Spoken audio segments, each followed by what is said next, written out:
Bom dia, pessoal. Que a graça e a paz do nosso bom Deus continue conosco. Amém? Vamos orar a Deus nesse momento?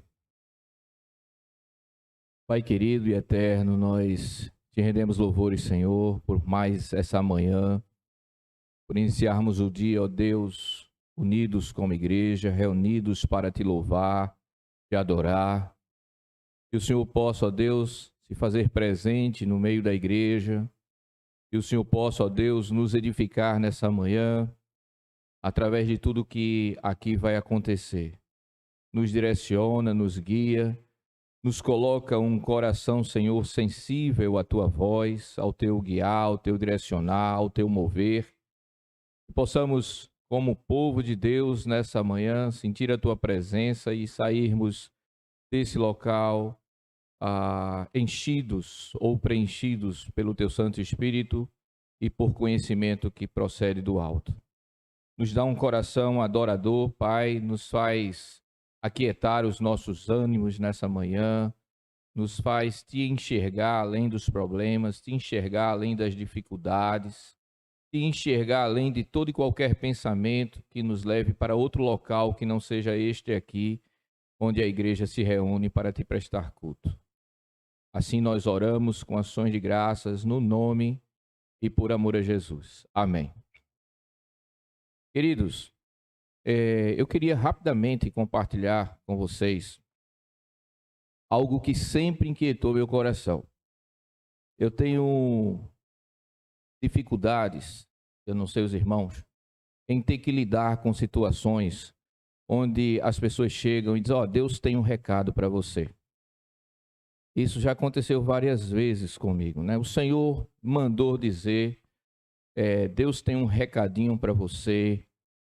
E às vezes a gente está vivendo num meio onde isso parece ser muito comum.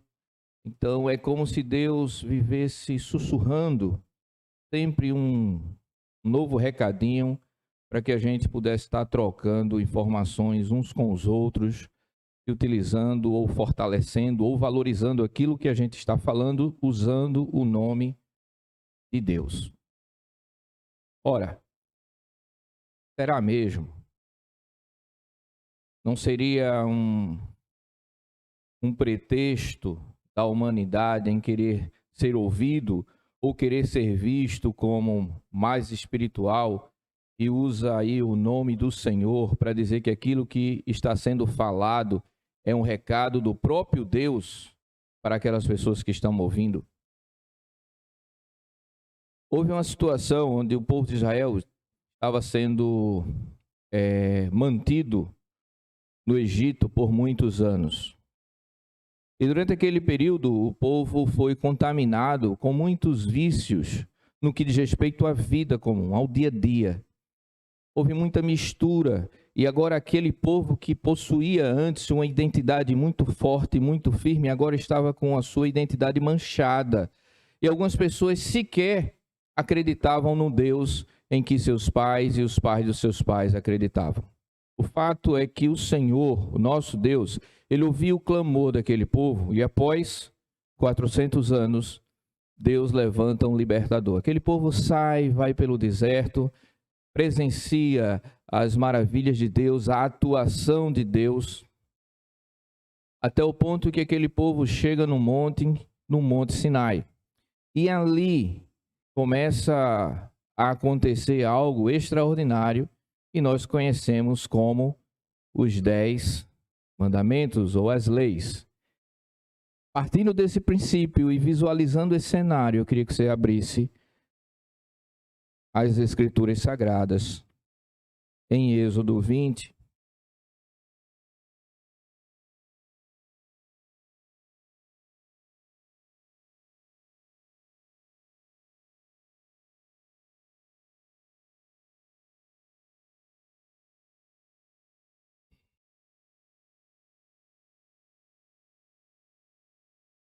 Queridos, o verso 1 de Êxodo 20 é bem pequenininho, mas fala grandes coisas. Diz assim: e Deus falou todas essas palavras. Eu estou usando a versão King James. ou deve estar um pouquinho diferente, mas quer dizer a mesma coisa. O fato é que Deus falou. Deus falou para aquele povo. Deus falou para aquela nação, homens, mulheres, velhos, adultos, crianças. Deus falou. Essa expressão que tem sido banalizada e que muitos de nós temos usado, que Deus mandou um recado, porque Deus falou, porque eu tenho uma palavra de Deus para você. O próprio Deus está falando aqui, ele se manifesta e ele fala. E ele começa agora a tentar estabelecer para o povo o resgate dos princípios e de tudo aquilo que ele entende ser como prioridade para que o povo viva uma vida em adoração e louvor a ele mesmo. Então as leis seria como um manual que ajudaria aquele povo a resgatar todos esses princípios que ficaram no esquecimento, que era vivido pelas gerações passadas. E o Senhor, o próprio Deus, ele fala, e ele determina agora, ele estabelece princípios que podem ser praticados e não apenas e tão somente entendidos e conhecidos intelectualmente. O povo agora ouve a voz de Deus com esses ensinamentos, com essas leis. E quando nós ouvimos a voz de Deus, quando é Deus quem está falando, não é como nós costumamos falar, Deus te mandou um recado. Eu tenho um recadinho de Deus para você. Deus sussurrou. Quando Deus fala, algo acontece. Quando o próprio Deus fala, vocês lembram esses dias, os trovões que deram, os clarões no céu? Vocês lembram que a gente sente o chão tremer? Vocês escutam aquele trovão e dá aquele pavor, aquele medo. Pensem agora. Nosso Deus, ele não manda recadinho. Ele fala. E quando ele fala, algo acontece. Abra a sua Bíblia. Os versos 18, queridos. Verso 18. E verso 19. Nós estamos no capítulo 20 de Êxodo. O capítulo começa dizendo que Deus falou. Agora, diante do pouco que Deus falou, veja como o povo de Deus reage. A palavra de Deus está escrito assim, queridos. Todo o povo, versículo 18. Todo o povo vendo os trovões, os relâmpagos, o som do chofar, a trombeta e a montanha fumegante, sentiu grande pavor e procurou manter-se afastado. Rogaram então a Moisés, fala-nos tu, e nós ouviremos, mas não fale diretamente o Senhor, para que não morramos. Nós precisamos entender a preciosidade que é a palavra de Deus e nós não podemos banalizar a palavra de Deus. Nós não podemos começar a falar uns com os outros como se a palavra de Deus fosse um bom dia, uma boa tarde, uma boa noite. Porque quando Deus fala, algo diferente acontece. Nós precisamos entrar na presença de Deus com reverência, com temor e tremor. A palavra de Deus não é um brinquedo, não é um vício de linguagem, não é uma gíria que nós podemos nos utilizar todos os dias e dizer, porque Deus mandou dizer isso. Teve um dia que eu entrei na empresa, eu fui abordado por um vigia, um porteiro, não sei agora, um vigilante, e ele me parou, me segurou pelo braço e disse, Deus mandou lhe dizer algo. Vai acontecer algo até a hora do almoço. Eu disse, rapaz, vai acontecer muita coisa, né?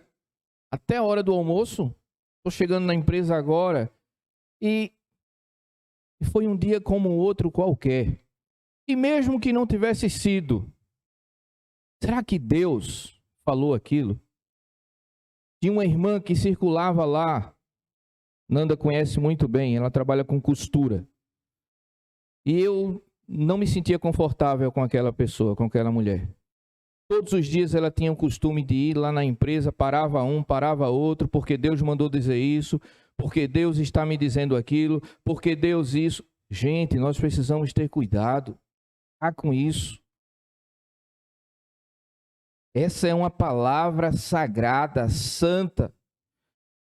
Quando Deus fala, o nosso medo não é porque Ele é um Deus ruim, não é porque Ele é um Deus perverso, é porque Ele é santo, Ele é puro, Ele é justo e nós somos o oposto disso. Como é que nós vamos nos sentir confortáveis e bem diante de um Deus que é tudo e nós somos nada? Por isso, desconfie daqueles que falam muito tranquilamente, que conversam com Deus, que Deus mandou recado, que Deus disse isso, que Deus disse aquilo. Desconfie, queridos. O nosso Deus, quando fala, é como se estivéssemos ouvindo trovões, relâmpagos, clarões. É o Santo dos Santos, é o Rei dos Reis, é o Senhor dos Senhores. É o Criador dos céus e da terra, de todo o universo. É aquele que nos conhece no mais íntimo que nós somos. Nos conhece mais do que nós mesmos. Tenhamos reverência diante do nosso Deus.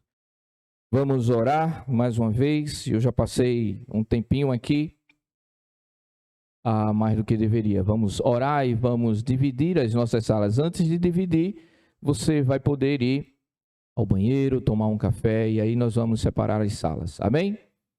Pai amado e eterno Deus, glorificado seja o teu nome, Senhor.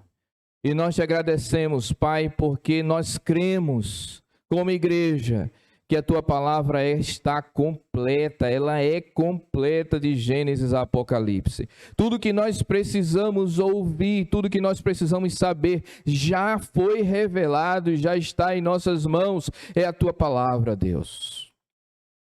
Não há espaço em nossa mente, em nosso coração, para nenhum acréscimo, Pai. Não há espaço em nosso coração, em nossa mente, para nenhum novo recado, nenhuma nova ordem, nenhum novo mandamento, nenhuma nova lei. Nós estamos satisfeitos com o que nós temos, Pai. Ajuda-nos a enxergar a beleza da Tua palavra e nos contentarmos com ela, apenas e tão somente com ela, Senhor. E tem misericórdia, Pai, do Teu povo, que tem usado o Teu nome em vão. Tem misericórdia das nossas vidas por muitas vezes darmos créditos a estes que falam em Teu nome, mas que não Te representam, Senhor. Nos livra, Pai, do engano. Nos livra, Senhor, das vãs filosofias e nos faz enxergar prazer e satisfação e plenitude de conhecimento na Tua palavra. Em nome e por amor a Jesus oramos com ações de graças.